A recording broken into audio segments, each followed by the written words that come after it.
ದೇವರಿಗೆ ಮಹಿಮೆಯುಂಟಾಗಲಿ. ಈ ದಿನ ನಾವು ಎಫೆಸ ಪತ್ರಿಕೆ ಅಧ್ಯಾಯ 2 ವಚನ 11ರಿಂದ 22ರವರೆಗೆ ಧ್ಯಾನ ಮಾಡಲಿಕ್ಕಿದ್ದೇವೆ. ಪೌಲನು ಎಫೆಸಕ್ಕೆ ಬರೆದ ಪತ್ರಿಕೆ ಅಧ್ಯಾಯ 2 ವಚನ 11ರಿಂದ 22ರವರೆಗೆ.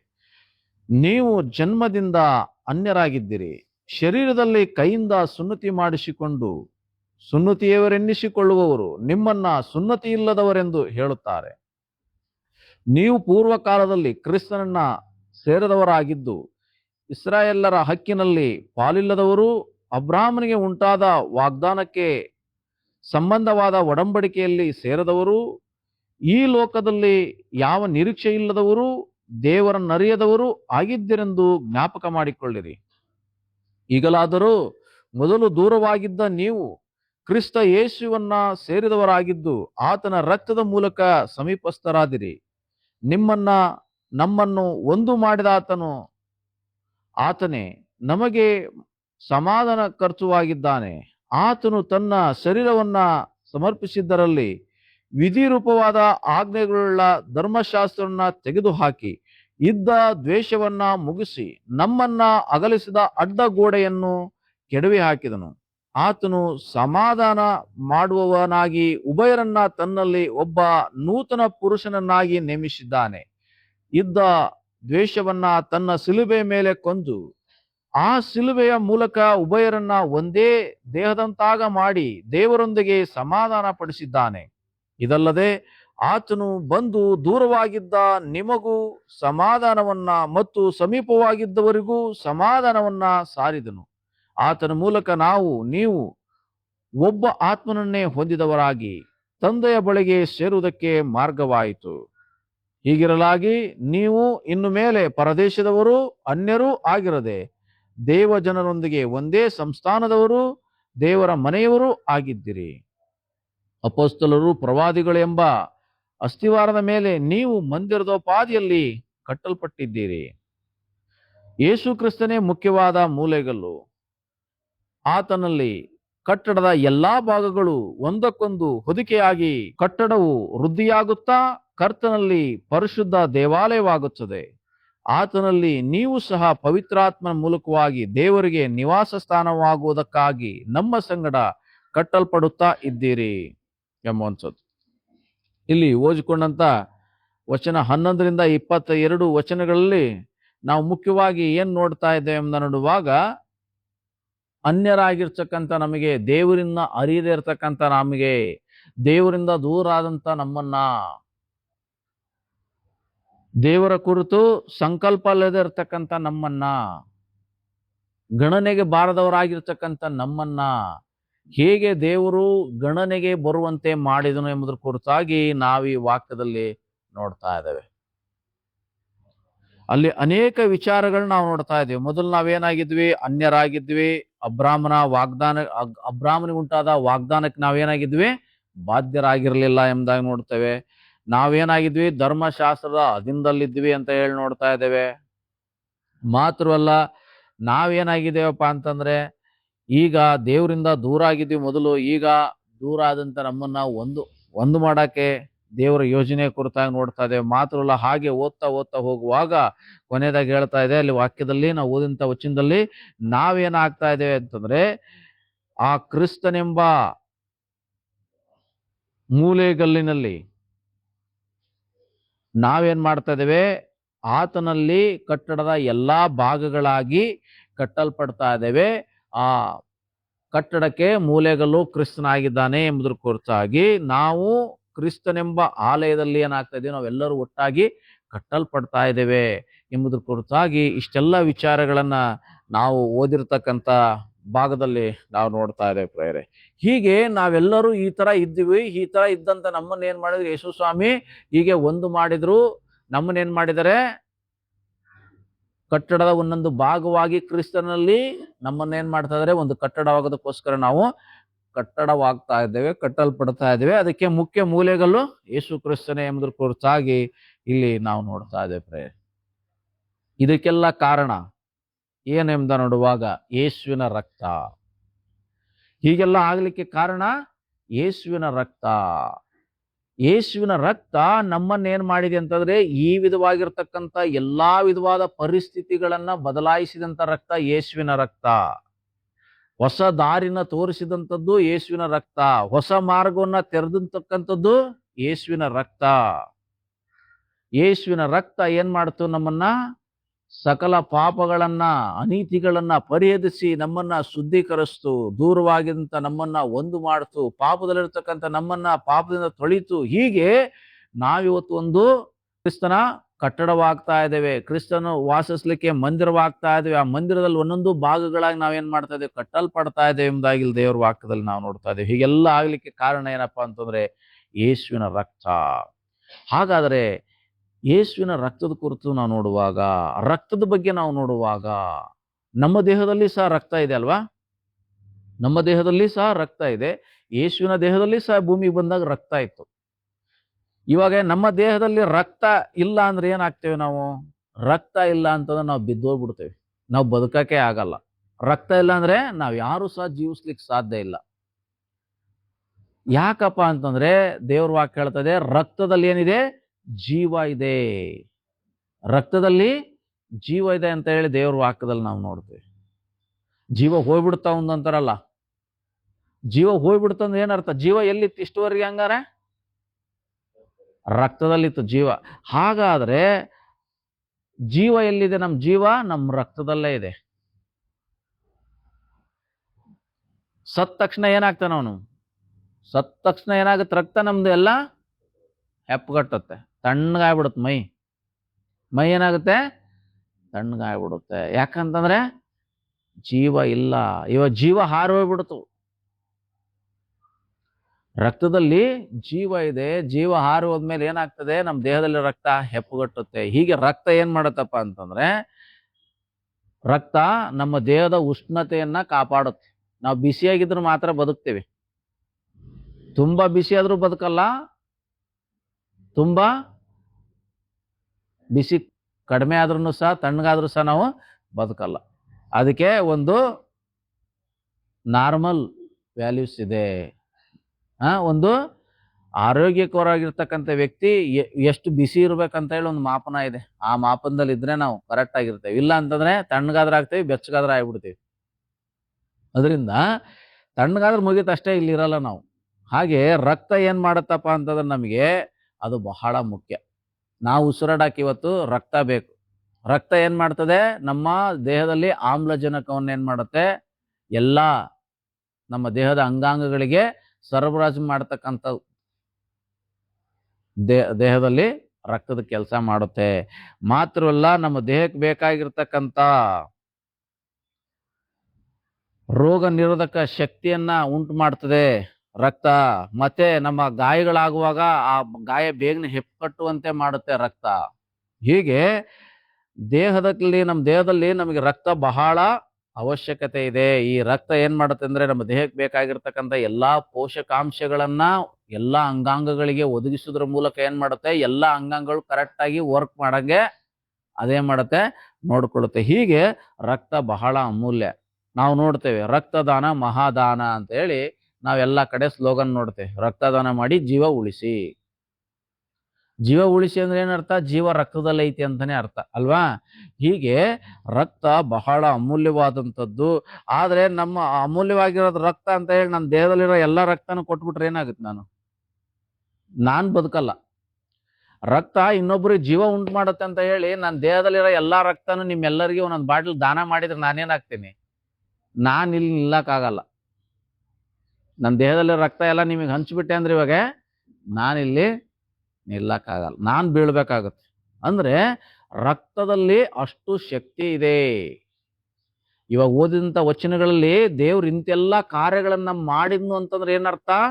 ತನ್ನಲ್ಲಿರುವ ಜೀವವನ್ನೇ ನಮಗೋಸ್ಕರ ಏನ್ ಮಾಡಿದ್ನು? ಆತನು ಸಿಲುಬೆಯಲ್ಲಿ ಕೊಟ್ನು. ಯೇಸುವಿನ ರಕ್ತ, ಆತನಲ್ಲಿದ್ದಂಥ ಜೀವ ಅದೇನಾಯ್ತಪ್ಪ ಅಂದ್ರೆ ನಮಗಾಗಿ ಸುರಿಸಲ್ಪಡ್ತು. ಯೇಸುವಿನ ರಕ್ತ, ಯೇಸು ಸ್ವಾಮಿ ಸಿಲುಬೆಯಲ್ಲಿ ರಕ್ತ ಸುರಿಸಿದ್ರಿಂದ ಆತನ ಶರೀರತಕ್ಕಂಥ ಎಲ್ಲಾ ರಕ್ತ ಸುರಿತು ಎಂಬುದಾಗಿ ದೇವ್ರ ವಾಕ್ಯದಲ್ಲಿ ನಾವು ನೋಡ್ತಾ ಇದ್ದೇವೆ. ಹಾಗೆ ರಕ್ತವನ್ನ ಏನ್ ಮಾಡಿದ್ನು? ಸ್ವಾಮಿ ನಮಗಾಗಿ ಸುರಿಸಿದ್ನು. ಯಾಕೆ ಸುರಿಸಿದ್ನು? ನಮ್ಮ ಪಾಪಗಳನ್ನ ಬಿಡುಗಡೆ ಮಾಡೋದಕ್ಕೋಸ್ಕರ, ನಮ್ಮನ್ನ ಶಾಪಗಳಿಂದ ಬಿಡುಗಡೆ ಮಾಡೋಕ್ಕೋಸ್ಕರ. ಯಾಕಂತಂದ್ರೆ ರಕ್ತ ದಾರಿ ಇಲ್ಲದೆ, ರಕ್ತ ಹರಿಸಲ್ಪಡದೆ ಪಾಪಗಳ ನಿವಾರಣೆ ಆಗೋದಿಲ್ಲ ಎಂಬುದಾಗಿ ಒಂದು ದೇವ್ರ ಕಾನೂನು. ದೇವ್ರು ಎಲ್ಲದಕ್ಕೂ ಒಂದು ಏನ್ ಮಾಡಿದಾನಪ್ಪ ಅಂದ್ರೆ ಒಂದು ಕಾನೂನುಗಳನ್ನಿಟ್ಟಿದ್ದಾನೆ. ಏನ್ ಕಾನೂನು? ತಪ್ಪು ಮಾಡಿರುವಂತ ವ್ಯಕ್ತಿಗೆ ಶಿಕ್ಷೆ ಆಗಲೇಬೇಕಂತಕ್ಕಂಥ ಕಾನೂನು. ದೇವ್ರು ಯಾಕಂದ್ರೆ ನೀತಿ ಸ್ವರೂಪನು ಅಲ್ವಾ. ಆದಾಮ ಹವ್ವ ಯಾವಾಗ ಆ ಏದೇನ್ ತೋಟದಲ್ಲಿ ತಿನ್ನಬಾರ್ದಕ್ಕಿರ್ತಕ್ಕಂಥ ಹಣ್ಣನ್ನ ಅವ್ರು ತಿಂದ್ರೋ, ಪಾಪ ಮಾಡಿದ್ರು, ಅವಾಗಲೇ ಆಯ್ತಪ್ಪ ಕ್ಷಮಿಸ್ಬಿಡ್ತೇನೆ, ಬಾ ಇದೊಂದ್ಸಲ ತಿನ್ಬೇಡ ನೀನು ಅಂತ ಹೇಳಿ ಒಂದ್ಸಲ ಹೊಡೆದ್ಬಿಟ್ಟು ಮತ್ತೆ ಅಲ್ಲೇ ಬಿಟ್ಕೋಬಹುದಾಗಿತ್ತು ಅಲ್ವಾ. ಬಿಟ್ಕೋಬಹುದಾಗಿತ್ತಾನೆ? ಬಿಡ್ಬೋದಾಗಿತ್ತ ಇಲ್ವಾ? ಯಾಕೆ ಬರೋದೇನಕ್ಕಿತ್ತು ಈ ಭೂಮಿಗೆ? ರಕ್ತ ಸುರ್ಸೋದೇನಿತ್ತು? ಈ ನೋವು ಪಡೋದೇನಿತ್ತು? ತನ್ನ ಸೃಷ್ಟಿಗಳಿಗೆಲ್ಲ ಮಾತು ಕೇಳೋ ಅಂತ ಅವಶ್ಯಕತೆ ಏನಿತ್ತು? ಎಲ್ಲರ ಮಾತು ಕೇಳಿಸ್ಕೊಳ್ಳೋ ಅವಶ್ಯಕತೆ ಏನಿತ್ತು? ಆತನಿಗೆ ಪಾಪ ಕ್ಷಮಾಪಣೆ ಮಾಡುವ ಅಧಿಕಾರ ಆತನಿಗಿದೆ, ದೇವ್ರಿಗೆ. ಆದ್ರೆ ಯಾವಾಗ ಮೊದಲನೇ ಸೃಷ್ಟಿ ದೇವ್ರಿಗೆ ವಿರುದ್ಧವಾಗಿ, ದೇವ್ರ ಯೋಜನೆಗೆ ವಿರುದ್ಧವಾಗಿ ನಡ್ಕೊಂತೋ ಪಾಪ ಮಾಡಿದ್ರು. ಪಾಪ ಅಂದ್ರೇನು? ದೇವ್ರಿಗೆ ವಿರುದ್ಧವಾಗಿ ನಡ್ಕೊಳ್ಳೋದೇ ಪಾಪ ಅಷ್ಟೇ. ಏನ್ ಮಾಡಬಾರ್ದಂತ ಹೇಳಿದ್ನೋ ದೇವ್ರು, ಅದನ್ನ ಮಾಡಿದ್ರೆ ಅದೇ ಪಾಪ, ಮತ್ತೇನಿಲ್ಲ. ಪಾಪ ಅಂದ್ರೆ ದೊಡ್ಡ ದೊಡ್ಡ ಸಂಗತಿ ಏನು ಯೋಚನೆ ಮಾಡೋದು ಬೇಕಾಗಿಲ್ಲ ನಾವು. ದೇವ್ರು ಮಾಡಬೇಡಪ್ಪ ಅಂತ ನನಗೆ ಹೇಳಿದ್ ನಾನು ಮಾಡಿದೆ ಅಂದ್ರೆ ಪಾಪನೇ ಅದು. ಅದು ಚಿಕ್ಕದಾಗಿರ್ಲಿ ದೊಡ್ಡದಾಗಿರ್ಲಿ. ಅವ್ರ ಹಣ್ಣು ತಿನ್ಬಾಡ್ರಿ ಅಂತ ಹೇಳಿದ್ರು, ತಿಂದು ಪಾಪ ಮಾಡಿದ್ರು, ಅವತ್ತೇ ಕ್ಷಮಿಸ್ಬಿಡ್ಬೇಕಾಗಿತ್ತು ದೇವ್ರು ಅಲ್ವಾ. ಕ್ಷಮಿಸ್ಲಿಲ್ಲ. ಹಂಗೆ ಯಾಕಪ್ಪ ಅಂದ್ರೆ ದೇವ್ರ ನೀತಿ ಸ್ವರೂಪನು. ಒಂದು ತಪ್ಪು ನಡೆದಾಗ ಅದಕ್ಕೆ ಏನಾಗಬೇಕು? ಒಂದು ಪನಿಷ್ಮೆಂಟ್ ಇರುತ್ತೆ. ದೇವರ ಕಾನೂನಲ್ಲಿ, ದೇವರ ಇದ್ರಲ್ಲಿ ಏನಿದೆ? ಪ್ರತಿ ತಪ್ಪಿಗೂ ಸಹ ಶಿಕ್ಷೆ ಇದೆ. ಅದಕ್ಕೋಸ್ಕರ ಏನಾಯ್ತಪ್ಪ ಅಂದ್ರೆ ಯೇಸು ಸ್ವಾಮಿ ಈ ಲೋಕಕ್ಕೆ ಬಂದ್ರು. ಅವತ್ತೇ ಏದೇನ್ ತೋಟದಲ್ಲಿ ಆದಾಮ ಹವ್ವರನ್ನ ಕ್ಷಮಿಸ್ಬಿಟ್ಬಿಡಿದ್ರೆ ಯೇಸು ಸ್ವಾಮಿ ಬರಕ್ಕೆ ಅವಶ್ಯಕತೆ ಇರಲಿಲ್ಲ. ಆದ್ರೆ ಯೇಸು ಸ್ವಾಮಿ ಸುಮ್ಮನೆ ಕ್ಷಮಿಸಲ್ಲ. ಮಕ್ಕಳಂದ ತಕ್ಷಣನೇ ಪನಿಷ್ಮೆಂಟ್ ಕೊಡದೇ ಇರಲ್ಲ. ನಾನು ಸೃಷ್ಟಿಗಳು, ನನ್ನ ಸೃಷ್ಟಿ ಇವ್ರು ಅಂತ ಹೇಳಿದ ತಕ್ಷಣನೇ ಆತನಂಗ್ ಮಾಡಲ್ಲ. ಯಾಕಂದ್ರೆ ದೇವ್ರ ನೀತಿ ಸ್ವರೂಪನು, ದೇವ್ರು ನ್ಯಾಯಾಧಿಪತಿ. ಅದರಿಂದ ಆತನಲ್ಲಿ ಯಾವ ದೋಷವೂ ಇಲ್ಲದಂತವನು ಪರಿಶುದ್ಧನಾಗಿರೋದ್ರಿಂದ ಯಾವಾಗ ತನ್ನ ಮಕ್ಕಳು ಪಾಪ ಮಾಡಿದ್ರು ಅವ್ರನ್ನೇ ತಕ್ಷಣನೇ ಕ್ಷಮಿಸ್ಬೋದಾಗಿತ್ತು. ಆದರೆ ಆತನು ನ್ಯಾಯಾಧಿಪತಿ, ಆತನೊಬ್ಬ ಜಡ್ಜ್ ಅಲ್ವಾ, ವಿಶ್ವಕ್ಕೆ ನ್ಯಾಯ ತೀರಿಸುವಂತವನು. ಆತನಲ್ಲಿ ಯಾವ ದೋಷವೂ ಕಾಣಿಸ್ಬಾರ್ದಾಗಿತ್ತು. ಅದಕ್ಕೋಸ್ಕರ ಏನ್ ಮಾಡಿದ್ರು? ಮುಂದೆ ನಿನ್ನ ಸಂತಾನದಲ್ಲೇ ನಾನು ಬರ್ತೇನೆ ಅಂತ ಹೇಳಿ ವಾಗ್ದಾನ ಮಾಡಿದ್ರು. ಅಬ್ರಾಹ್ಮನಿಗೆ ಮುಂದೆ ಹೇಳ್ತಾರೆ, ನಿನ್ನನ್ನ ಬಹು ಜನಾಂಗಗಳಿಗೆ ಆಶೀರ್ವಾದ ನಿಧಿಯಾಗಿರುವಂತ ಮಾಡ್ತೀನಿ ಅಂತ ಹೇಳಿ. ಹಾಗೆ ಅಬ್ರಾಹ್ಮನ ಸಂತತಿಯಲ್ಲಿ ಏನ್ ಮಾಡಿದ್ರು? ಮುಂದೆ ದೇವರು ಹುಟ್ಟಿ ಬರ್ತಾರೆ. ಅಬ್ರಾಹ್ಮನು ದಾವಿದನ ಸಂತಾನದವನೇ. ಹೀಗೆ ಆತ ಹುಟ್ಟಿ ಬರ್ತಾನೆ. ಏನಕ್ಕಾಗಿ ಬಂದನು ಯೇಸು ಸ್ವಾಮಿ? ಇವ್ರೇನ್ ಮಾಡಿದ್ರಲ್ಲ, ದೇವರ ಒಂದು ಕಾನೂನಿಗೆ ವಿರುದ್ಧವಾಗಿ ನಡ್ಕೊಂಡಿದ್ರಲ್ಲ, ಇವರ ಪಾಪಗಳಿಂದ ಬಿಡುಗಡೆ ಮಾಡಕ್ಕೆ. ಅವರಿಂದ ಹಾಗೆ ತಲೆಮಾರಿಂದ ತಲೆಮಾರಿ ರಕ್ತ ಅದು ಪಾಪಗಳು ಹರಿದು ಬರ್ತಾ ಇತ್ತು. ಅದರಿಂದ ಆ ಪಾಪಕ್ಕೆ ಒಂದು ಶಿಕ್ಷೆ ಆಗ್ಬೇಕಾಗಿತ್ತು. ಆ ಶಿಕ್ಷೆಯನ್ನು ಅನುಭವಿಸಕ್ ಸ್ವಾಮಿ ಬಂದು ಏನ್ ಮಾಡಿದ್ರು? ಸಿಲುಬೆಯಲ್ಲಿ ಆ ಶಿಕ್ಷೆಯನ್ನು ಅನುಭವಿಸಿದ್ರು, ಒಂದು ರಕ್ತ ಸುರಿಸಿದ್ರು. ಯಾಕೆ ಸ್ವಾಮಿ ರಕ್ತ ಸುರಿಸ್ಬೇಕಾಗಿತ್ತು? ಮೊದಲ ಸೃಷ್ಟಿ ಮಾಡಿರ್ತಕ್ಕಂಥ ಪಾಪ ಅದು ತಲೆಯಿಂದ ತಲೆಮಾರಿಗೆ ಹರಿದು ಬಂದಿದ್ರಿಂದ, ಎಲ್ಲರೂ ಸಹ ಅಪರಾಧಿಗಳಾಗಿರೋದ್ರಿಂದ, ಹಾಗೆ ಬಾಯಿ ಮಾತಲ್ಲಿ ಕ್ಷಮಿಸಲ್ಲ ದೇವರು. ಅದಕ್ಕೆ ತಕ್ಕ ಶಾಸ್ತ್ರ ಆಗ್ಬೇಕು. ಅದಕ್ಕೆ ಏನಾದ್ರು ತಪ್ಪು ಮಾಡಿದ್ರೆ ಅದಕ್ಕೆ ತಕ್ಕಂತ ಶಿಕ್ಷೆ ಆಗಬೇಕು, ಅಪರಾಧಕ್ಕೆ ತಕ್ಕಂತ ಶಿಕ್ಷೆ ಆಗ್ಬೇಕು. ಅದಕ್ಕೇನೆ ಶಿಕ್ಷೆಯನ್ನು ಅನುಭವಿಸಕ್ ಸ್ವಾಮಿ ಬಂದರು. ಇವತ್ತು ನನ್ನ ನಿಮ್ಮ ಎಲ್ಲರ ಪಾಪಗಳನ್ನ ಏನ್ ಮಾಡಿದ್ನು ಆತನು? ಸ್ವಾಮಿ ತನ್ನ ದೇಹದಲ್ಲಿ ಹೊತ್ಕೊಂಡು ಆತನೇನ್ ಮಾಡಿದ್ನು? ಆ ನಮ್ಮ ಪಾಪಗಳಿಗೆ ಆತನು ಶಿಕ್ಷೆಯನ್ನ ಅನುಭವಿಸಿದ್ನು. ಅನುಭವಿಸುವಾಗ ಏನಾಯ್ತು? ತನ್ನ ದೇಹದ ರಕ್ತವೆಲ್ಲ ಹೋಯ್ತು. ಆ ರಕ್ತ ಸುರ್ಸಕ್ಕೋಸ್ಕರನೇ ಸ್ವಾಮಿ ಬಂದಿದ್ರಲ್ಲ, ಆ ರಕ್ತ ಹೋಯ್ತು. ಯೇಸು ಸ್ವಾಮಿಲಿ ಇರ್ತಕ್ಕಂಥ ರಕ್ತ ಹೋಯ್ತು ಅಂದ್ರೆ ಏನರ್ಥ? ಆತನಲ್ಲಿ ಇರ್ತಕ್ಕಂಥ ಜೀವ ಹೋಯ್ತು. ದೇಹದಲ್ಲಿ ಇರ್ತಕ್ಕಂಥ ಆತನ ಜೀವ ಯಾವಾಗ ಸಿಲುಬೆಯಲ್ಲಿ ಎಲ್ಲಾ ರಕ್ತ ಹೋಯ್ತೋ ಅವಾಗ ಆತನು ಪ್ರಾಣ ಬಿಟ್ನು ಎಂಬುದಾಗಿ ದೇವ್ರ ವಾಕ್ಯದಲ್ಲಿ ನಾವು ನೋಡ್ತಾ ಇದ್ದೇವೆ ಪ್ರೇರೆ. ಹೀಗೆ ಇವತ್ತು ಅನ್ಯರಾದಂತ ನಮ್ಮನ್ನ, ಕರ್ತನ ಲೆಕ್ಕದಲ್ಲಿ ಇರದೇ ಇರ್ತಕ್ಕಂಥ ನಮ್ಮನ್ನ ಇವತ್ತೇನ್ ಮಾಡಿದ್ನಪ್ಪ ಅಂತಂದ್ರೆ, ಯೇಸು ಸ್ವಾಮಿ ತನ್ನ ರಕ್ತವನ್ನು ಸುರಿಸೋದ್ರ ಮೂಲಕ ಏನ್ ಮಾಡಿದ್ನಪ್ಪ ಅಂತಂದ್ರೆ, ಯೇಸುವಿನ ರಕ್ತ ನಮ್ಮನ್ನ ಒಂದು ಮಾಡಿದೆ, ಕ್ರಿಸ್ತನೊಂದಿಗೆ ಒಂದು ಮಾಡಿದೆ. ಇವತ್ತು ನಾವು ಯಾವುದೇ ಕುಲ ಭಾಷೆ ಜನಾಂಗದವರಾಗಿರ್ಲಿ, ಎಲ್ಲರಿಗೂ ಸಹ ಏನ್ ಮಾಡ್ತಾನೆ ಸ್ವಾಮಿ? ತನ್ನ ಬಳಿಗೆ ಬರಲಿಕ್ಕೆ ಆತನ ಅವಕಾಶ ಮಾಡಿಕೊಟ್ಟಿದ್ದಾನೆ. ಎದಕ್ಕೆ ಹೇಳ್ತಾನೆ? ನಾನೇ ಮಾರ್ಗವು ಸತ್ಯವೂ ಜೀವವಾಗಿದ್ದೇನೆ ಅಂತೇಳಿ. ಇವತ್ತು ಯಾವುದೇ ಕುಲ ಭಾಷೆ ಜನಾಂಗದವರಾಗಿರಲಿ, ಎಂಥದೇ ಕಲರ್ ಇರಲಿ, ಅವರು ಸ್ವಾಮಿ ಬಳಿಗೆ ಬರುವಾಗ ಏನಾಗ್ತದೆ? ಅವರ ಪಾಪ ಕ್ಷಮಾಪಣೆ ಆಗ್ತದೆ. ಸ್ವಾಮಿ ಹತ್ರ ಅವರು ಕ್ಷಮಾಪಣೆ ಕೇಳುವಾಗ, ಸ್ವಾಮಿ ನನ್ನ ಪಾಪಿ ಅದನ್ನು ಕರುಣಿಸು, ನನ್ನ ನಿನ್ನ ಮಗಳಾಗಿ ಮಗನಾಗಿ ಮಾಡ್ಕೊಂಡ್ರೆ ಸ್ವಾಮಿ ಏನ್ ಮಾಡ್ತಾರೆ? ಯಾವ ಭೇದವನ್ನು ತೋರದೆ ಆತನೇನ್ ಮಾಡ್ತಾನೆ? ನಮ್ಮನ್ನ ತನ್ನೊಂದಿಗೆ ಒಂದು ಮಾಡ್ತಕ್ಕಂಥವನಾಗಿದ್ದಾನೆ. ಅದಕ್ಕೋಸ್ಕರವಾಗಿಯೇ ಸ್ವಾಮಿ ಏನ್ ಮಾಡಿದ್ದಾನೆ, ಸಿಲುಬೆಯಲ್ಲಿ ತನ್ನ ರಕ್ತವನ್ನು ಸುರಿಸಿದ್ದಾರೆ. ಹೀಗೆ ಯೇಸುವಿನ ರಕ್ತ ಏನ್ ಮಾಡ್ತಪ್ಪ ಅಂತಂದ್ರೆ, ಮೊದಲನೇದಾಗಿ ಓದಿಕೊಂಡಂತ ವಾಕ್ಯ ಭಾಗದಲ್ಲಿ ಅನ್ಯರಾದಂತ ನಮ್ಮನ್ನ ಕ್ರಿಸ್ತನಲ್ಲಿ ಒಂದಾಗುವಂತೆ ಮಾಡ್ತು ಯೇಸುವಿನ ರಕ್ತ. ಎರಡನೇದಾಗಿ ಅಲ್ಲಿ ನೋಡ್ತಾ ಇದ್ದೇವೆ, ನಮಗೆ ಯೇಸುವಿನ ರಕ್ತ ಏನ್ ಮಾಡತ್ತಪ್ಪ ಅಂದ್ರೆ, ಇಸ್ರಾಯೇಲರ ಹಕ್ಕಿನಲ್ಲಿ ನಮಗೆ ಪಾಲಿರಲಿಲ್ಲ. ಇಸ್ರಾಯೇಲ್ರು ಅಂದ್ರೆ ಯಾರು? ಯಾಕೋಬನ 12 ಮಕ್ಕಳು. ಆ ಯಾಕೋಬ ಎಂಬತಕ್ಕಂಥ ಭಕ್ತನಿಗೆ ಎಷ್ಟು ಜನ ಇದ್ರು? 12 ಜನ ಮಕ್ಕಳಿದ್ರು. ಆ 12 ಜನದಿಂದ 12 ಕುಲಗಳಾದವು. ಆ 12 ಕುಲಗಳನ್ನ ರಕ್ಷಿಸುವಂಥದ್ದು ದೇವರ ಯೋಜನೆ ಆಗಿತ್ತು ಆರಂಭದಲ್ಲಿ. ಇವ್ರನ್ನ ಕಾಪಾಡಬೇಕು, ಇವ್ರನ್ನ ರಕ್ಷಿಸ್ಬೇಕಂತ ಹೇಳಿ ಯೇಸು ಸ್ವಾಮಿ ಈ ಭೂಮಿಗೆ ಬಂದ್ರು. ಆದ್ರೆ ಅವರು ಏನ್ ಮಾಡ್ಲಿಲ್ಲ ಅಂದ್ರೆ, ಸ್ವಂತದವರೇ ಯೇಸುವನ್ನ ತಿರಸ್ಕಾರ ಮಾಡಿದ್ರು. ಆಗ ಎಲ್ಲರಿಗೂ ಸಹ ರಕ್ಷಣೆ ಬಂತು. ಅಂದರೆ ದೇವರು ತನ್ನ ಆದಿ ಸಂಕಲ್ಪದಲ್ಲಿ ಏನ್ ಮಾಡಿದಾರಪ್ಪ ಅಂದ್ರೆ, ಎಲ್ಲರನ್ನೂ ಆಯ್ಕೆ ಮಾಡ್ಕೊಂಡಿದ್ದಾರೆ. ಆದ್ದರಿಂದಲೇ ಇವ್ರು ಏನ್ ಮಾಡಿದ್ರು? ತಿರಸ್ಕಾರ ಮಾಡಿದ್ರು. ಯಾರನ್ನ ರಕ್ಷಿಸ್ಲಿಕ್ಕೆ ಬಂದು ಅವ್ರು ಏನ್ ಮಾಡಿದ್ರು? ಈ ಸ್ವಾಮಿನ ತಿರಸ್ಕಾರ ಮಾಡಿದ್ರು. ಯಾವಾಗ ಅವ್ರು ತಿರಸ್ಕಾರ ಮಾಡ್ತಾರೋ ಆ ಸುವಾರ್ತೆ ಎಲ್ಲಾ ಜನರಿಗೆ ಸಾರಲ್ಪಡ್ತು.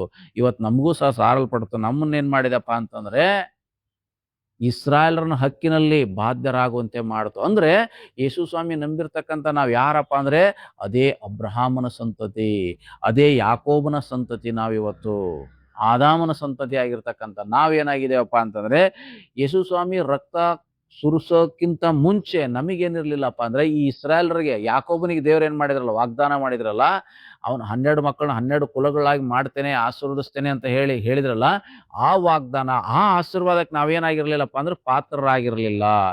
ಅದರಿಂದ ಹೊರಗಡೆ ಇದ್ವಿ. ಯಾಕೋಬನಿಗೆ ಮಾಡಿರ್ತಕ್ಕಂಥ ವಾಗ್ದಾನ ಅಂದ್ರೆ ಆತನ 12 ಮಕ್ಕಳಿಗೆ ಮಾಡಿರ್ತಕ್ಕಂಥ ಆಶೀರ್ವಾದದಿಂದ ಹೊರಗಡೆ ಇದ್ವಿ ನಾವು. ಆದ್ರೆ ಯೇಸು ಸ್ವಾಮಿ ರಕ್ತ ಸುರಿಸೋದ್ರ ಮೂಲಕ ನಮ್ಮನ್ನ ಏನ್ ಮಾಡಿದ್ನಪ್ಪ ಅಂತಂದ್ರೆ, ಇಸ್ರಾಯೇಲರ ಹಕ್ಕಿನಲ್ಲಿ ಪಾಲ್ ಸಿಕ್ತು ನಮಗೆ. ಅವ್ರ ಆಶೀರ್ವಾದದಲ್ಲಿ ನಮ್ಗೆ ಸಹ ಏನಾಯ್ತು, ಇವತ್ತು ಪಾಲ್ ಸಿಗುವಂತೆ ಮಾಡ್ತು. ಯಾವುದು? ಯೇಸುವಿನ ರಕ್ತ. ಒಂದು ವೇಳೆ ಯೇಸು ನಮಗೆ ರಕ್ತ ಸುರಿಸ್ತಾ ಹೋಗಿದ್ರೆ, ಇವ್ರಿಗೆ ಮಾಡಿರ್ತಕ್ಕಂಥ, ಇಸ್ರಾಯೇಲರಿಗೆ ಮಾಡಿರ್ತಕ್ಕಂಥ, ಅಂದ್ರೆ ಯಾಕೋಬನ 12 ಕುಲಗಳಿಗೆ ಮಾಡಿದಂಥ ವಾಗ್ದಾನದಲ್ಲಿ ನಮಗೆ ಪಾಲ್ ಸಿಗ್ತಾ ಇರಲಿಲ್ಲ. ಯೇಸುವಿನ ರಕ್ತ ಏನ್ ಮಾಡ್ತು?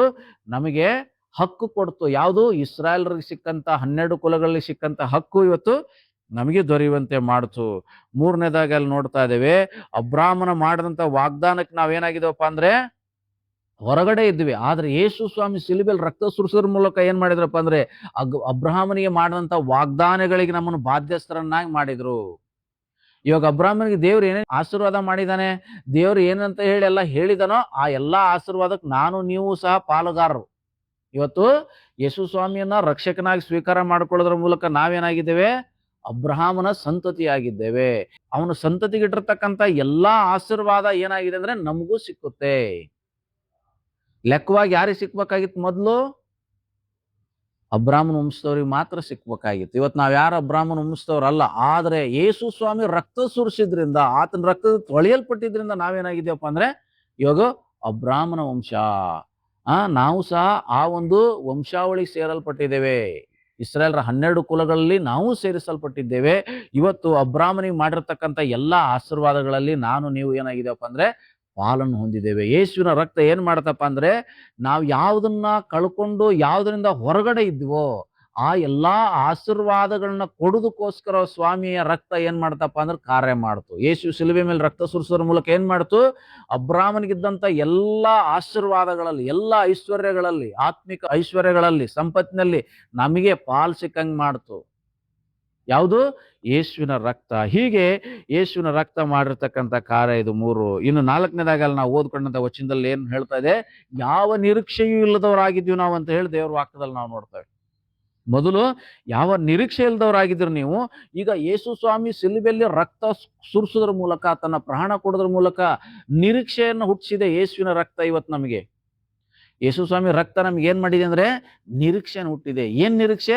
ಯೇಸುವಿನ ನಂಬುದ್ರ ಮೂಲಕ ನನಗೆ ನಿತ್ಯ ಜೀವದ ನಿರೀಕ್ಷೆ ಇದೆ. ನಾನು ಈ ಲೋಕ ಬಿಟ್ಟರು ಏನ್ ಮಾಡ್ತೇನಪ್ಪ ಅಂದ್ರೆ, ಪರಲೋಕ ಸೇರ್ತೇನೆ ಎಂಬತಕ್ಕಂಥ ನಿರೀಕ್ಷೆ ಇದೆ. ಯಾರಿಗೆ ಈ ಒಂದು ನಿತ್ಯ ಜೀವದ ನಿರೀಕ್ಷೆ ಇಲ್ವೋ, ಯಾರು ಈ ದೇಹವನ್ನ ಬಿಟ್ಟ ಮೇಲೆ ನಾನು ಇನ್ನೊಂದು ಲೋಕವನ್ನ ಸೇರ್ಲಿಕ್ಕೆ ಇದ್ದೇನೆ ಅಂತಕ್ಕಂಥ ನಿರೀಕ್ಷೆ ಯಾರಲ್ಲಿಲ್ವೋ, ಅವ್ರು ಈ ಲೋಕದಲ್ಲೇ ಎಂಜಾಯ್ ಮಾಡ್ಬೇಕಂತಾರೆ. ಈ ಲೋಕದ ಜನರು ಯಾಕೆ ಇಲ್ಲೇ ಮಜಾ ಮಾಡ್ಬೇಕು, ಇಲ್ಲೇ ಎಲ್ಲಾ ತರನು ಅನುಭವಿಸಿ ಹೋಗ್ಬೇಕಂತ ಯಾಕೆ ಹೇಳ್ತಾರಪ್ಪ ಅಂತಂದ್ರೆ, ಅವ್ರಿಗೆ ಈ ದೇಹವನ್ನ ಬಿಟ್ಟ ಮೇಲೆ ನಾವು ಶಾಶ್ವತವಾಗಿ ಸೇರ್ತಕ್ಕಂತ ಒಂದು ದೇಶ ಇದೆ, ಶಾಶ್ವತವಾಗಿ ಸೇರ್ತಕ್ಕಂಥ ಒಂದು ಸ್ಥಳ ಇದೆ ಅಂತಕ್ಕಂಥ ನಿರೀಕ್ಷೆ ಇಲ್ಲ. ಆದ್ದರಿಂದಲೇ ಅವರು ಲೋಕದ ಎಲ್ಲಾ ವಿಧವಾದ ಮಲಿನತೆಯಲ್ಲಿ, ಲೋಕದಲ್ಲಿ ಯಾವ್ಯಾವ ರೀತಿ ಎಲ್ಲ ಎಂಜಾಯ್ ಮಾಡಕ್ಕಾಗುತ್ತೆ ಎಲ್ಲಾ ರೀತಿಯಲ್ಲಿ ಅವ್ರು ಎಂಜಾಯ್ ಮಾಡಿ ಅವರು ಈ ಲೋಕವನ್ನ ಬಿಟ್ಟು ಹೋಗ್ತಕ್ಕಂಥವ್ರಾಗಿದ್ದಾರೆ. ಕಾರಣ ಏನಪ್ಪಾ ಅಂದ್ರೆ ಅವ್ರಿಗೆ ಯಾವ ನಿರೀಕ್ಷೆನೂ ಇಲ್ಲ. ಮುಂದೆ ಏನಾಗ್ತೇನೆ ಅಂತ ಹೇಳಿ ನಿರೀಕ್ಷೆ ಇಲ್ಲ. ಅಯ್ಯೋ ಸತ್ ಮೇಲೆ ಏನೋ ಎತ್ತ ಬಿಡು, ಹೋದವ್ರು ಯಾರು ನೋಡ್ದವ್ರು ಯಾರು ಅಂತ ಹೇಳ್ತಾರೆ. ಇರಗಂಟ ಅಷ್ಟೇನೆ, ಸತ್ ಮೇಲೆ ಯಾರಪ್ಪ ನೋಡಿದಾರೆ, ಏನಾಗುತ್ತೆ ಅಂತ ಹೇಳಿ ಎಷ್ಟೋ ಜನ ಹೇಳೋದನ್ನ ಕೇಳಿಸ್ಕೊಂಡಿದ್ದೇನೆ ನಾನು. ಹಾಗೆ ಯಾರಿಗೆ ನಿರೀಕ್ಷೆ ಇಲ್ವೋ, ನಾಳೆ ಬಗ್ಗೆ ಯಾರಿಗೆ ನಿರೀಕ್ಷೆ ಇಲ್ವೋ ಅವ್ರು ಇವತ್ತೇ ಎಲ್ಲ ಮಾಡ್ಬೇಕಂತಾರೆ. ನಾಳೆ ಬಗ್ಗೆ ನಿರೀಕ್ಷೆ ಇಲ್ಲ ಅಂತಂದ್ರೆ ಇವತ್ತೇ ಎಲ್ಲ, ನಾಳೆ ನಾನು ಬದುಕ್ತಾನೆ ಇಲ್ಲ ಅಂತ ಹೇಳಿ ಗೊತ್ತಿಲ್ಲ ಅಂದ್ರೆ ಏನ್ ಮಾಡ್ತಾರೆ, ದುಡಿದ್ರದೆಲ್ಲ ಇವತ್ತೇ ಖರ್ಚು ಮಾಡ್ತಾರೆ, ಇವತ್ತೇ ತಿನ್ಬೇಕಂತಾರೆ, ನಾಳೆ ಇರ್ತಾನೆ ಇಲ್ಲ ಬಿಡು ಅಂತ ಹೇಳಿ ಅಲ್ವಾ. ಹಂಗೆ ಅಂತ ಜನ ಇದ್ದಾರೆ ಇವತ್ತು. ಆದ್ರೆ ಕರ್ತನ್ ಏನ್ ಮಾಡಿದ್ನಪ್ಪ ಅಂದ್ರೆ ಈ ತರ ಆಗಿದ್ವಿ ನಾವು. ನಾಳೆ ಬಗ್ಗೆ, ಈ ನಾಳೆ ಬಗ್ಗೆ ಅಂದ್ರೆ ಈ ಲೋಕ ಬಿಟ್ಟು ಹೋದ್ಮೇಲೆ, ಈ ದೇಹ ಬಿಟ್ಟು ಹೋದ್ಮೇಲೆ ನಾವು ಸೇರ್ತಕ್ಕಂಥ ನಿತ್ಯ ನಿವಾಸನದ ನಿರೀಕ್ಷೆ ನಮ್ಗಿರ್ಲಿಲ್ಲ. ಸ್ವರ್ಗ ಅಂತಕ್ಕಂಥದ್ದು ಇದೆ, ಅಲ್ಲಿ ನಾವು ಸೇರ್ಬೇಕು ಅಂತಕ್ಕಂಥ ನಿರೀಕ್ಷೆ ನಮ್ಗಿರ್ಲಿಲ್ಲ. ಆದ್ರೆ ಯೇಸು ರಕ್ತ ಸುರಿಸೋದ್ರ ಮೂಲಕ, ನಮ್ಮ ಪಾಪನ್ನು ತೊಳೆಯೋದ್ರ ಮೂಲಕ ಇವತ್ತೇನ್ ಮಾಡಿದಾನೆ, ನಮ್ಗೆ ನಿರೀಕ್ಷೆ ಕೊಟ್ಟಿದ್ದಾನೆ. ಆತನು ಪರಲೋಕಕ್ಕೆ ಏರು ಹೋದ್ನಲ್ವಾ, ಮೂರನೇದಲ್ಲಿ ಎದ್ದು ಬಂದು 40 ದಿವಸ ಶಿಷ್ಯರಿಗೆ ಅನೇಕರಿಗೆ ಕಾಣಿಸ್ಕೊಂಡು ಆತನು ಪರಲೋಕಕ್ಕೆ ಏರು ಹೋಗುವಾಗ ಏನ್ ಹೇಳ್ತಾರೆ, ನಾನು ಹೇಗೆ ಏರಿಸಲ್ಪಟ್ಟನೋ ಹಾಗೆ ಬಂದು ನಿಮ್ಮನ್ನು ಕರ್ಕೊಂಡು ಹೋಗ್ತೇನೆ, ನಿಮಗೆ ಮನೆಗಳನ್ನ ಬಿಡಾರಗಳನ್ನ ಸಿದ್ಧಪಡಿಸ್ಲಿಕ್ಕೆ ನಾನು ಹೋಗ್ತಾ ಇದ್ದೇನೆ, ಜಾಗ ರೆಡಿ ಮಾಡಕ್ ಹೋಗ್ತೇನೆ ನಿಮಗೆ ಅಂತ ಹೇಳೋದು. ಹೀಗೆ ದೇವ್ರು ಏನ್ ಮಾಡಿದ, ನಮ್ಗೆ ನಿರೀಕ್ಷೆ ಕೊಟ್ಟಿದ್ದಾನೆ. ಏನ್ ನಿರೀಕ್ಷೆ? ನಾವು ಸತ್ರು ಒಂದು ದಿನ ಹೇಳ್ತಕ್ಕಂಥ ನಿರೀಕ್ಷೆ, ನಾವು ಕರ್ತನನ್ನ ಸೇರ್ತಕ್ಕಂಥ ನಿರೀಕ್ಷೆಯನ್ನು ಹೊಂದಿದ್ದೇವೆ ನಾವು ಇವತ್ತು. ಇದೆಲ್ಲಾ ನಿರೀಕ್ಷೆ ಹೆಂಗ್ ಸಿಕ್ತಪ್ಪ ನಮ್ಗೆ ಅಂದ್ರೆ ಯೇಸುವಿನ ರಕ್ತದಿಂದ ನಮ್ಗೆ ಸಿಕ್ತು. ಯೇಸುವಿನ ರಕ್ತ ನಮಗೆ ನಿರೀಕ್ಷೆಯನ್ನು ಉಂಟು ಮಾಡಿದೆ. ಇನ್ನು 5ನೇದಾಗಿ ನೋಡುವಾಗ ಯೇಸುವಿನ ರಕ್ತ ನಮ್ಮನ್ನ ಏನ್ ಮಾಡಿದೆಪ್ಪ ಅಂದ್ರೆ ದೇವರಿಂದ ದೂರ ಆದಂತ ನಮ್ಮನ್ನು ಒಂದು ಮಾಡಿದೆ. ಯಾವಾಗ ಆದಾಮ ಅವ್ವ ಹಣ್ಣು ತಿಂದ್ರೋ, ದೇವ್ರ ಏನ್ ಮಾಡಿದ್ರು, ಅವತ್ತಿಂದ ಅವ್ರನ್ನೇ ತೋಟದಿಂದನೇ ಹೊರಗೆ ಹಾಕ್ಬಿಟ್ರು. ದೇವ್ರ ವಿರುದ್ಧ ನಡೆದಂತ ಆದಾಮ ಅವ್ರನ್ನ ಏನ್ ಮಾಡಿದ್ರು, ದೇವ್ರು ಒಂದಿಂದ ಏನ್ ಮಾಡಿದ್ರು, ಹೊರಗಡೆ ಹಾಕಿದ್ರು. ಆ ಹೊರಗಡೆ ಹಾಕಿದಂತ ಇವತ್ತು ನಾವು ಅವ್ರ ಸಂತಾನದವ್ರು ನಾವೆಲ್ಲ ಏನಾಗಿದ್ವಿ, ಹೊರಗಡೆನೆ ಇದ್ವಿ, ತೋಟದ ಹೊರಗಡೆನೆ ಇದ್ವಿ. ಏದೇನಂದ್ರೆ ದೇವ್ರ ವನ, ಆ ದೇವರ ವನ, ಆ ಸ್ವರ್ಗ ರಾಜ್ಯ, ಅಲ್ಲಿಂದ ನಾವೇನಾಗಿದ್ದೀವಪ್ಪ ಅಂದ್ರೆ ಹೊರಗಡೆ ತಳ್ಳಲ್ಪಟ್ಟಿದ್ದೀವಿ. ಈಗ ಯೇಸುವಿನ ರಕ್ತ ನಮ್ಮ ಪಾಪಕ್ಕೆ ಶಿಕ್ಷೆ ಆಗ್ಬೇಕಾಗಿತ್ತಲ್ಲ, ಅದನ್ನ ಅನುಭವಿಸಿ ಏನ್ ಮಾಡಿದೆ, ಇವತ್ತೇನ್ ಮಾಡಿದೆ, ನಮ್ಮನ್ನೇ ದೇವರಿಂದ ದೂರ ಆದಂತವ್ರನ್ನ ಒಂದು ಮಾಡಿದೆ. ಇವತ್ತು ನಾವೇನ್ ಮಾಡ್ಲಿಕ್ಕಿದ್ದೇವೆ ಅಂದ್ರೆ ಈ ದೇಹವನ್ನು ಬಿಟ್ಟ ಮೇಲೆ ನಾವು ದೇವರೊಂದಿಗೆ ಒಂದಾಗ್ಲಿಕ್ಕಿದ್ದೇವೆ, ದೇವರನ್ನು ನಾವು ಸೇರಿಕೊಳ್ಳಿಕ್ಕಿದ್ದೇವೆ. ನಮ್ಮೆಲ್ಲರ ಆತ್ಮ ಆ ಪರಮಾತ್ಮನಲ್ಲಿ ಐಕ್ಯ ಆಗ್ಲಿಕ್ಕಿದೆ ಅಂತ ನಿರೀಕ್ಷೆಯನ್ನ, ಅಂತ ಒಂದು ಸಂಗತಿಯನ್ನ ದೇವ್ರು ಏನ್ ಮಾಡಿದ್ರು ಅಂತಂದ್ರೆ ಉಂಟು ಮಾಡಿದರೆ. ಹೇಗಂತಂದ್ರೆ ತನ್ನ ಮಗನನ್ನ ಕಳಿಸೋದ್ರ ಮೂಲಕ, ಯೇಸು ಸ್ವಾಮಿ ಲೋಕಕ್ಕೆ ಬರೋದ್ರ ಮೂಲಕ, ತನ್ನ ರಕ್ತ ಸುರಿಸೋದ್ರ ಮೂಲಕ ಏನ್ ಮಾಡಿದ್ದಾರೆ, ನಮಗೆ ದೇವರಿಂದ ದೂರ ಅಂತರವನ್ನ ಒಂದು ಮಾಡಿದೆ ಯೇಸುವಿನ ರಕ್ತ. ಮಾತ್ರ ನಾವು ವಚನದಲ್ಲಿ ನಾವು ಓದ್ಕೊಂಡ್ವಿ, ಧರ್ಮಶಾಸ್ತ್ರ ಏನ್ ಮಾಡ್ತಾ ಇತ್ತಪ್ಪ ಅಂದ್ರೆ ನಾವು ದೇವ್ರನ್ನ ನೋಡ್ಲಿಕ್ಕೆ ಆಗ್ದಂಗ್ ಮಾಡ್ತಾ ಇತ್ತು, ನಿತ್ಯ ಜೀವನ ಹೊಂದ್ಲಿಕ್ಕೆ ಆಗದ ರೀತಿಯಲ್ಲಿ ಅಡ್ಡ ಗೋಡೆ ಆಗಿತ್ತು ಧರ್ಮಶಾಸ್ತ್ರ ಅಂತ ಹೇಳಿ ದೇವ್ರ ವಚನದಲ್ಲಿ ನಾವು ಓದ್ಕೊಂಡಿದ್ದೇವೆ. ಹೀಗೆ ಯೇಸುವಿನ ರಕ್ತ ಏನ್ ಮಾಡ್ತಪ್ಪ ಅಂತಂದ್ರೆ ಈ ಧರ್ಮಶಾಸ್ತ್ರದ ಅಡ್ಡ ಗೋಡೆಯನ್ನ ಕೆಡವಿ ನಮಗೆ ಯಾವ ಕಾನೂನು ಇಲ್ದಂಗೆನೆ, ರೂಲ್ಸ್ ಇಲ್ದಂಗೆನೆ ನಿತ್ಯ ಜೀವ ಹೊಂದಕ್ಕೆ ಏನ್ ಮಾಡ್ತು ಅಂತಂದ್ರೆ ದಾರಿ ಮಾಡ್ತು. ಅಂದ್ರೆ ಯೇಸುವಿನ ರಕ್ತ ನಮ್ಮನ್ನ ಧರ್ಮಶಾಸ್ತ್ರದಲ್ಲಿ ತಿಳಿಸಿರ್ತಕ್ಕಂಥ ಎಲ್ಲಾ ಶಾಪಗಳಿಂದ, ಪಾಪಗಳಿಂದ ಬಿಡಿಸ್ತು ಯೇಸುವಿನ ರಕ್ತ. ಇವತ್ತು ಯೇಸುವಿನ ರಕ್ತದಿಂದ ತೊಳೆದಂತ ನಾವು ಧರ್ಮಶಾಸ್ತ್ರವನ್ನ ಪಾಲಿಸುವ ಹಂಗಿನಲ್ಲಿಲ್ಲ, ನಾವು ಕೃಪೆಯ ಹಂಗಿನಲ್ಲಿದ್ದೇವೆ ಅಂತ ಹೇಳಿ ದೇವ್ರ ವಾಕ್ಯದಲ್ಲಿ ನಮಗೆ ಸ್ಪಷ್ಟವಾಗಿ ತಿಳಿಸ್ತದೆ ಪ್ರೇರೆ. ಹೀಗೆ ಯೇಸುವಿನ ರಕ್ತ ಮಾಡಿರ್ತಕ್ಕಂಥ ಕಾರ್ಯ. ಇನ್ನು 7ನೇದಾಗಿ ಯೇಸುವಿನ ರಕ್ತ ಏನ್ ಮಾಡ್ತೇವೆ ಎಂಬುದಾಗಿ ನಾವು ನೋಡ್ತೇವೆ ಇಲ್ಲಿ ವಚನದಲ್ಲಿ. ಯೇಸುವಿನ ರಕ್ತ ನಮ್ಮನ್ನ ಏನ್ ಮಾಡಿದೆ ಅಂತಂದ್ರೆ ತಂದೆಯೊಂದಿಗೆ ಸಮಾಧಾನ ಮಾಡಿದೆ. ಅಂದ್ರೆ ದೇವರೊಂದಿಗೆ ನಮಗೆ ಸಂಧಾನ ಮಾಡುತ್ತೆ ಯೇಸುವಿನ ರಕ್ತ. ಇಲ್ಲಿವರೆಗೆ ನಮಗೆ ಸಂಧಾನ ಇರಲಿಲ್ಲ, ದೇವರೊಂದಿಗೆ ಒಂದಾಗಿರ್ಲಿಲ್ಲ. ಇವತ್ತು ನಮಗೆ ಸಂಧಾನವಾಗಿದೆ, ದೇವರೊಂದಿಗೆ ಒಂದು ಒಡಂಬಡಿಕೆ ಆಗಿದೆ. ಯೇಸುವಿನ ರಕ್ತ ಅದು ಕಾರ್ಯ ಮಾಡ್ತು.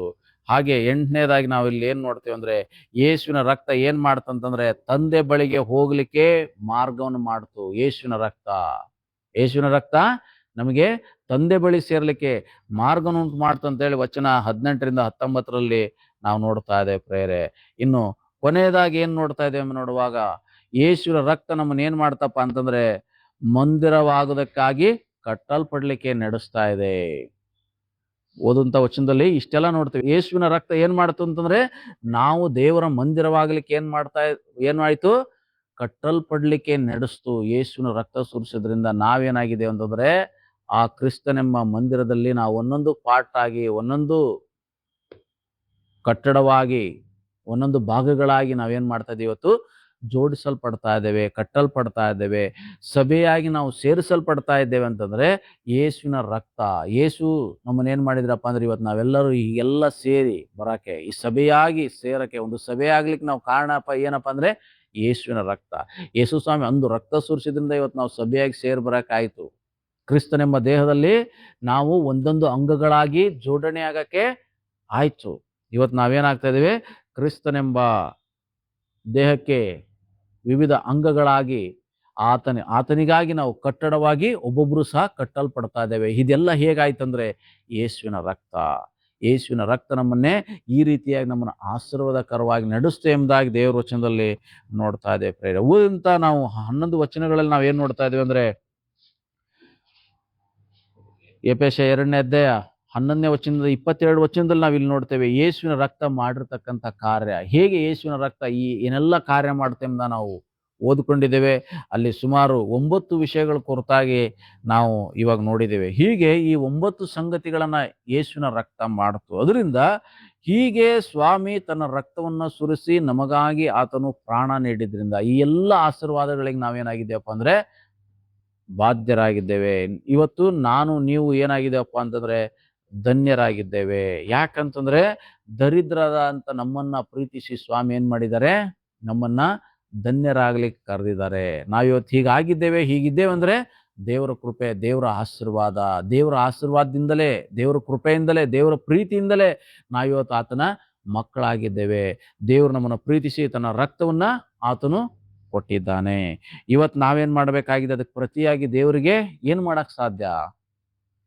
ಯೇಸು ನನ್ನನ್ನ ನಿಮ್ಮನ್ನ ಪ್ರೀತಿಸಿ ನಮಗೋಸ್ಕರ ತನ್ನ ರಕ್ತವನ್ನು ಸುರಿಸಿ ಈ ರೀತಿಯಾಗಿರುವಂತ ಎಲ್ಲಾ 9 ಆಶೀರ್ವಾದಗಳನ್ನ ನಮಗೆ ಕೊಟ್ಟಿದೆ ಯೇಸುವಿನ ರಕ್ತ. ಇವತ್ತು ಆತನಿಗಾಗಿ ನಾವೇನೆಲ್ಲ ಮಾಡಕ್ ಸಾಧ್ಯತೆ ಇದೆ ಅದನ್ನೆಲ್ಲ ಏನ್ ಮಾಡಬೇಕಾಗಿದೆ? ದೇವರಿಗಾಗಿ ನಾವು ಮಾಡಬೇಕಾಗಿದೆ. ದೇವ್ರು ನಮಗಾಗಿ ಎಲ್ಲವನ್ನು ಮಾಡಿದ್ದಾನೆ. ನಾವು ದೇವರಿಗಾಗಿ ಸ್ವಲ್ಪ ಆದ್ರೂ ನಮ್ಮ ಕೈಲಾದಂತ ಪ್ರಯತ್ನ, ಸಹಾಯಗಳನ್ನ ದೇವರಿಗೆ ಮಾಡಬೇಕು. ದೇವರಿಗೆ ಮಹಿಮೆ ತರ್ತಕ್ಕಂಥ ಕಾರ್ಯಗಳಿಗೆ ನಾವು ಮಾಡಬೇಕು. ಅವಾಗ ಏನಾಗ್ತದೆ?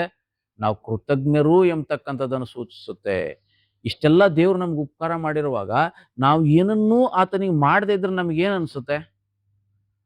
ನೀವು ಯಾರಿಗೋ ನೀವು ಪ್ರಾಣ ಕೊಡೋಷ್ಟು ಸಹಾಯ ಮಾಡಿದ್ದೀರಿ ಅನ್ಕೊಳ್ಳಿ, ಅವ್ರು ತಿರುಗಿ ಏನೂ ಪ್ರತ್ಯುಪಕಾರ ಮಾಡಿಲ್ಲ ಅಂದ್ರೆ ನಿಮಗೇನ್ ಅನ್ಸುತ್ತೆ? ಏನನ್ಸುತ್ತೆ ನಿಮಗೆ? ನಿಮಗೆ ಪ್ರಾಣನೇ ಕೊಟ್ಟಿದ್ದಾರೆ ಅನ್ಕೊಳ್ಳಿ, ಅಷ್ಟು ಸಹಾಯ ಮಾಡಿದ್ದಾರೆ, ನೀವು ಕೇಳಿದ್ದೆಲ್ಲ ಕೊಟ್ಟಿದ್ದಾರೆ, ನಿಮಗೆಲ್ಲ ಮಾಡಿದ್ದಾರೆ, ನೀವು ಒಳ್ಳೆ ರೀತಿ ಜೀವಿಸಕ್ಕೆ ಏನ್ ಬೇಕಾಗಿತ್ತೋ ಎಲ್ಲಾ ವ್ಯವಸ್ಥೆನೂ ಮಾಡಿಕೊಟ್ಟಿದ್ದಾರೆ. ಅವ್ರು ನಿಮಗೆ ಏನೂ ಮಾಡದೇ ಇದ್ರೆ ನಿಮ್ಗೆ ಹೆಂಗಿರುತ್ತೆ ಭಾವನೆ? ಬಹಳ ಕಷ್ಟ ಆಗಿರುತ್ತಲ್ಲ? ಆಗುತ್ತಲ್ವಾ? ನಿಮ್ ಜೀವನದಲ್ಲಿ ನೀವು ಯಾರೋ ಒಬ್ಬರಿಗೆ ಎಲ್ಲಾನು ಮಾಡಿಕೊಟ್ಬಿಟ್ಟಿದ್ದೀರಿ, ಸಹಾಯನ ಅವ್ರಿಗೆ ಚೆನ್ನಾಗಿ ಬದುಕಕ್ಕೆ, ಸಂತೋಷವಾಗಿ ನೆಮ್ಮದಿಯಾಗಿರಕ್ಕೆ ಎಲ್ಲ ಅನುಕೂಲ ಮಾಡಿಕೊಟ್ಟಿದ್ದೀರಿ. ಆದ್ರೆ ಯಾವತ್ತೂ ಒಂದಿನನೂ ಅವರು ಆ ಒಂದು ಕೃತಜ್ಞತಾ ಭಾವದಿಂದ ಜೀವಿಸಿಲ್ಲ ಅಂತಂದ್ರೆ ನಿಮ್ದು ಹೆಂಗಿರುತ್ತೆ ಯೋಚನೆ? ನಿಮ್ ಭಾವನೆ ಹೆಂಗಿರುತ್ತೆ? ನಿಮ್ ಫೀಲಿಂಗ್ ಹೆಂಗಿರುತ್ತೆ? ಇಷ್ಟೆಲ್ಲ ಮಾಡಿದೆ ನಾನು, ಇವರು ನೋಡಪ್ಪ ಹಿಂಗೆ ಅಂತೇಳಿ ನೊಂದ್ಕೊಂತೀರಲ್ವಾ? ಹಾಗೇನೆ ಸ್ವಾಮಿ ನಮ್ಮ ಕುರಿತಾಗಿ ಆತನು ಸಹ ನೊಂದ್ಕೊಳ್ತಾನೆ ಇಲ್ವಾ ದೇವ್ರು? ದೇವ್ರು ನಮಗೋಸ್ಕರ ತನ್ನ ರಕ್ತ ಸುರಿಸಿದ್ದಾನೆ, ಇಷ್ಟೆಲ್ಲ ಮಾಡಿದ್ದಾನೆ, ಆ ಭಾಗ್ಯವನ್ನು ಕೊಟ್ಟಿದ್ದಾನೆ. ಪ್ರತಿಯಾಗಿ ನಾವು ದೇವ್ರಿಗೆ ಕೃತಜ್ಞರಾಗಿಲ್ದೆ ಹೋದ್ರೆ, ಕೃತಜ್ಞತಾ ಭಾವ ನಮ್ಮಲ್ಲಿ ಇಲ್ಲದೆ ಹೋದ್ರೆ ಏನ್ ಮಾಡ್ತಾನೆ ದೇವ್ರು? ನಮ್ಮ ಬಗ್ಗೆನೂ ಸಹ ಈ ಥರನೇ ಅಸಮಾಧಾನ ಉಳ್ಳವನಾಗ್ತಾನೆ. ದೇವ್ರಿಗೆ ನಾವು ಅಸಮಾಧಾನವನ್ನು ಉಂಟು ಮಾಡದೆ ನಾವೇನ್ ಮಾಡಬೇಕು? ಸಂತೋಷವನ್ನು ಉಂಟು ಮಾಡಬೇಕು. ನಾವು ಆದಿಕಾಂಡದಲ್ಲಿ ನಾವು ನೋಡ್ತೇವೆ, ಆದಾಮನ ಸಂತಾನ ಇವ್ರೇನು ಪಾಪ ಮಾಡಿದ್ರಲ್ವಾ? ಪಾಪ ಮಾಡಿದ ಮೇಲೆ ಹಾಗೆ ಇವ್ರ ಮಕ್ಕಳಾದರೂ ಸಂತಾನ ಜಾಸ್ತಿ ಬೆಳ್ಕೊಂಡ್ ಬಂದ್ಬಿಟ್ರು. ಅವಾಗ ಏನ್ ಮಾಡ್ತಾರೆ? ಎಲ್ಲಾ ಮನುಷ್ಯರು ಬರೀ ಕೆಟ್ಟದ್ದೇ ಯೋಚನೆ ಮಾಡಿದಾರೆ ಅಂತ ಹೇಳಿ ದೇವ್ರು ಏನ್ ಮಾಡ್ತಾರೆ? ಪ್ಲಾನ್ ಮಾಡ್ತಾರೆ. ನೀತಿವಂತನಿಲ್ಲ, ಒಬ್ಬನಾದ್ರೂ ಇಲ್ಲ, ಎಲ್ಲರೂ ಪಾಪದಲ್ಲಿದ್ದಾರೆ ಅಂತ ಹೇಳಿ ಎಲ್ಲರನ್ನು ಸಂಹಾರ ಮಾಡಿಬಿಡ್ಬೇಕಂತ ಹೇಳಿ ದೇವ್ರು ಏನ್ ಮಾಡ್ತಾನೆ? 40 ದಿನ ಹಗಲು ರಾತ್ರಿ ಮಳೆ ಸುರಿಸ್ತಾನೆ ಇಲ್ವಾ? ಸುರಿಸಿ ಎಲ್ಲರನ್ನೂ ಸಂಹಾರ ಮಾಡ್ತಾನೆ. ಒಬ್ಬನ್ನೇ ಉಳಿಸ್ತಾನೆ. ಯಾರವನು? ನೋಹನನ್ನ, ಆತನ ಕುಟುಂಬ, ಮಕ್ಕಳನ್ನ. ಆತನಿಗೆ 3 ಜನ ಮಕ್ಕಳಿದ್ರು, 3 ಜನ ಸೊಸೆಯರು, ಇವ್ರ ಗಂಡ ಹೆಂಡತಿ, ಇಷ್ಟು ಜನರನ್ನೇ ಉಳಿಸ್ತಾರೆ. ಉಳಿದವರೆಲ್ಲರೂ ಏನ್ ಮಾಡಿದ್ರು? ನಾಶವಾದ್ರು. ಅದೆಲ್ಲ ಆದ್ಮೇಲೆ ಸ್ವಾಮಿಗೆ ಏನಾಗುತ್ತೆ, ಇನ್ಮೇಲೆ ನಾನು ಯಾವುದೇ ಕಾರಣಕ್ಕೂ ಈ ತರ ಕಾರ್ಯ ಮಾಡಲ್ಲ. ಯಾವ ತರ ಕಾರ್ಯನೇ? ಭೂಮಿಯಿಂದ ಎಲ್ಲರನ್ನ ಸಂಹಾರ ಮಾಡೋ ಕೆಲಸ ಮಾಡಲ್ಲ ಅಂತ ಹೇಳ್ತಾರೆ. ಯಾಕೆ? ಆತನ ಮನಸ್ಸಲ್ಲಿ ಆತನಿಗೂ ಸಹ ಪಶ್ಚಾತ್ತಾಪ ಆಗ್ತಾ ಇದೆ. ಇಷ್ಟೆಲ್ಲ ಮಾಡ್ಬಿಟ್ನಲ್ಲ ಇವ್ರು ಹುಟ್ಟಿನಿಂದಲೇ ಇವ್ರ ಗುಣ ಇಂಥದ್ದೇ, ಆದ್ರೂ ನಾನೇನ್ ಮಾಡಿದೆ, ಹಿಂಗ್ ಮಾಡ್ಬಿಟ್ನಲ್ಲ, ಇನ್ಮೇಲೆ ಮಾಡಲ್ಲ ಅಂತ ಹೇಳಿ ದೇವ್ರು ಏನ್ ಮಾಡ್ತಾನೆ ಅಂತಂದ್ರೆ ಮನುಷ್ಯರೊಂದಿಗೆ ಒಡಂಬಡಿಕೆ ಮಾಡ್ತಾನೆ. ಇನ್ಮೇಲೆ ಜಲಪ್ರಳಯ ಮಾಡಿ ನಿಮ್ ನಾಶ ಮಾಡಲ್ಲಪ್ಪ ನಿಮ್ ಸಂತಾನ ನಾನು ಅಂತ ಹೇಳಿ. ಇದ್ನೇನಕ್ಕೆ ಈ ಸ್ಟೋರಿ ಹೇಳಿದ್ನಪ್ಪ ಅಂದ್ರೆ, ನಾವು ದೇವ್ರು ನಮಗೆ ಎಲ್ಲಾನು ಮಾಡಿ ನಾವು ಏನನ್ನೂ ಆತನಿಗೆ ಮಾಡದೇ ಇದ್ದಾಗ ದೇವ್ರ ಮನಸ್ಸು ಏನಾಗತ್ತಪ್ಪ ಅಂದ್ರೆ ನೋವು ಉಂಟಾಗುತ್ತೆ ಅನ್ನೋದಕ್ಕೆ ಇದು ಕಥೆ ಹೇಳಿದ್ ನಾನು. ಕೊನೆಯದು ನೋವೊಂದು ಸ್ಟೋರಿ ಏನಕ್ಕೆ ಹೇಳಿದೆ ಅಂದ್ರೆ ಇದಕ್ಕೆ. ಏನನ್ನೂ ಮಾಡದೇ ಇದ್ದಾಗ ಸ್ವಾಮಿಗೆ ನೋವು ಆಗುತ್ತೆ. ಅವ್ರ ಪಾಪದಲ್ಲಿದ್ದದ್ದು ಅವ್ರು ನಾಶ ಮಾಡಿದ್ದು ಸ್ವಾಮಿ ನಾಶ ಮಾಡಿಬಿಟ್ರು. ಆಮೇಲೆ ಏನ್ ಮಾಡ್ತಾರೆ, ಅವರು ಸಹ ಮನಸ್ಸಲ್ಲಿ ಏನಾಗ್ತದೆ, ಒಂದು ನೋವು ಉಂಟಾಗ್ತದೆ. ನಾನು ಹಿಂಗ್ ಮಾಡಬಾರ್ದಾಗಿತ್ತು, ಮಾಡಿಬಿಟ್ಟೆ, ಇನ್ ಮುಂದೆ ಮಾಡಲ್ಲ ನಿಮ್ಮನ್ನ ಈ ತರ ನಾಶ ಅಂತ ಹೇಳಿ. ಹಂಗೆ ದೇವರು ನಮ್ಮ ಬಗ್ಗೆ ಅಸಮಾಧಾನ ಪಡ್ತಕ್ಕಂಥವನಾಗಿದ್ದಾನೆ. ಅದರಿಂದ ನಾವು ದೇವರು ನಮ್ಮ ವಿಷಯದಲ್ಲಿ ಅಸಮಾಧಾನ ಪಡದ ಹಾಗೆ, ದೇವ್ರು ನಮ್ಮ ವಿಷಯದಲ್ಲಿ ಸಂತೋಷ ಪಡುವ ಹಾಗೆ ನಾವು ಏನೆಲ್ಲ ಕಾರ್ಯಗಳನ್ನ ಮಾಡ್ಲಿಕ್ಕಾಗುತ್ತೋ ದೇವ್ರ ಮಹಿಮೆಗಾಗಿ ಅವೆಲ್ಲವುಗಳನ್ನ ಮಾಡೋಣ. ಹಾಗೆ ಮಾಡಲಿಕ್ಕೆ ಕರ್ತನು ನಮಗೆ ಸಹಾಯ ಮಾಡಲಿ. ಪ್ರಾರ್ಥನೆ ಮಾಡೋಣ. ಸರ್ವಶಕ್ತನಾಗಿರುವ ಪ್ರಭು, ಈ ಒಂದು ಸಮಯಕ್ಕಾಗಿ ನಿಮ್ಮನ್ನು ನಾವು ಮಹಿಮೆ ಮಾಡುತ್ತೇವಪ್ಪ. ನಿನ್ನ ಜೀವಳ ವಾಕ್ಯಕ್ಕಾಗಿ ಸ್ತೋತ್ರ. ನೀನು ನಿನ್ನ ವಾಕ್ಯದ ಮೂಲಕ ನಮ್ಮೊಟ್ಟಿಗೆ ಮಾತನಾಡಿದ್ದೀರಿ ಸ್ವಾಮಿ.